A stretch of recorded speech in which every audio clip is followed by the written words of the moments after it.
energy, and in particular energy transfers are the topic of today's video, and these are the objectives for the video. So we're going to be describing how jobs get done using an energy model where energy is transferred from one store to the start to another at the end. And the first type of energy that you need to know about is kinetic energy. That's the energy of movement. The second is thermal energy, which is also known as heat energy, and I'll be using both terms in this video. Then we have light energy, sound energy, and electrical energy. And all of those are moving energies. So then we have our energy stores, which are potential energies. So the first is gravitational potential, which is the energy things have because they're up high. And we sometimes abbreviate that to GPE. Now, the second type of potential energy is elastic potential energy. That's like when you pull back an elastic band or a spring, or you compress something. And again, we abbreviate that to EPE. Our next form of energy is chemical energy. So that's the form that energy is stored in a battery or in your food. And then finally, and the one that you don't really need to know about, is nuclear energy. And that's what powers atom bombs. But we don't need to know about that in year 7. So we're going to look at how the energy depends on its speed, temperature, height, and whether it's stretched or compressed. So first of all, speed. Speed affects the kinetic energy. So if something's at higher speed, it's got more kinetic energy. Temperature affects the thermal energy. So if it's hotter, it's got more thermal energy. Height affects the gravitational potential energy, or GPE. The higher something is, the more GPE it has. And if you stretch or compress something, that affects its elastic potential energy, EPE. So when energy is transferred, the total is conserved, but some energy is dissipated, reducing the total energy. That's something we call the principle of conservation of energy, and it's one of the most important rules in the whole of physics, so make sure you remember it.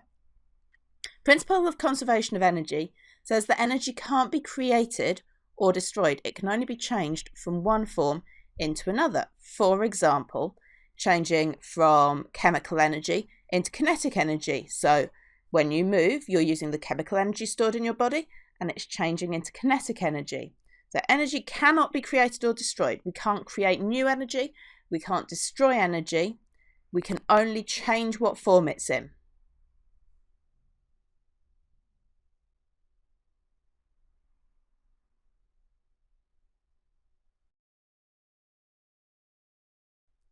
You need to be able to draw diagrams showing these changes between energy. So we're going to start with the TV. It's an example everyone knows. And the input into a TV is electrical energy. We get it from our main supply. And that's changed mostly into light energy and into sound energy. And that's what we want. That's how we enjoy our TV programs. But it also produces some heat energy, which is why your TV set is getting warm at the back. If we look then at a falling ball, we can see that as it falls, it starts off with gravitational potential energy. It's high up, so we start with GPE, and that changes into kinetic energy. And there'll also be some waste energy as heat, although there won't be so much that you can feel it. In our next example, that's a catapult. So we're looking at an elastic band that's been pulled back, ready to fire a missile. And you see, as the elastic band's stretched, it's got elastic potential energy, which is transferred into the kinetic energy of the missile and the band. And again, some heat is released.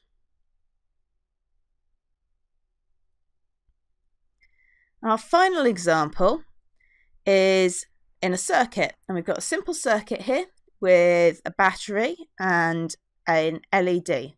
And so as I connect up the batteries, which have chemical energy, to the LED, electrical energy flows round, and that's converted by the LED into light. Again, heat energy is produced, and if I put too high energy through the LED, we can actually feel that heat energy.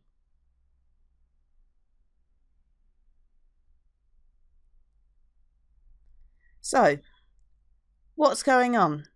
We need to be able to calculate how much of the energy that goes into something is useful and how much is wasted or dissipated given values of input and output energies.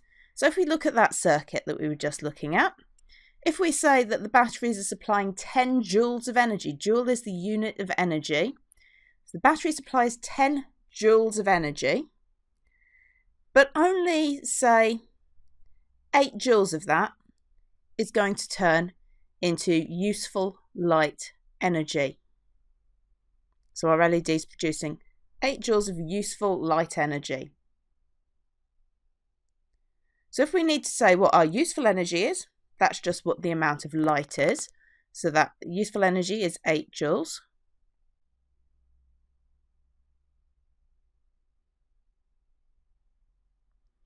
And the waste energy can be calculated as the difference between the amount of energy that went in and the useful energy out. So we do 10 minus 8, which gives us 2 joules of waste energy.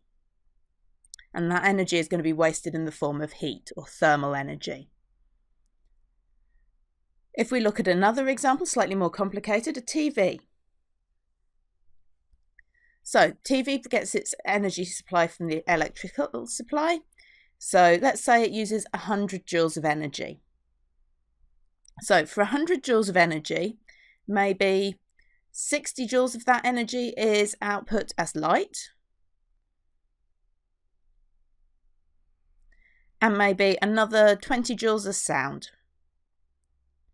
So to work out the total useful output of our TV, we need to add together the light output and the sound output. So 20 plus 60, and that gives us a total of 80 joules.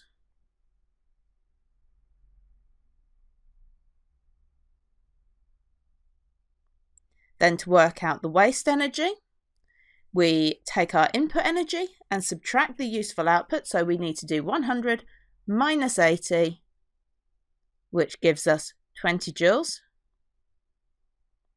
And again, that waste energy is mostly going to be heat or thermal energy.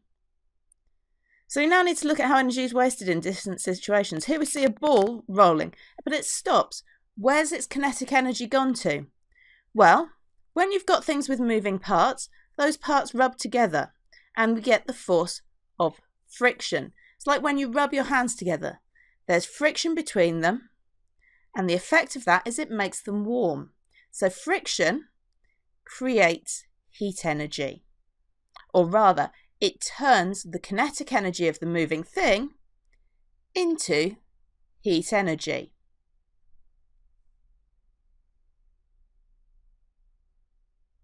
Where does that heat energy go? Well, it moves out into the surrounding area. Now, you might think, but what about light energy, or what about sound energy? Well, other forms of energy are often movements of particles, movements of electrons in the case of electrical energy. So all of those different movements are going to have some friction involved, and that means that we reduce the amount of energy. So the amount of energy gets turned into heat.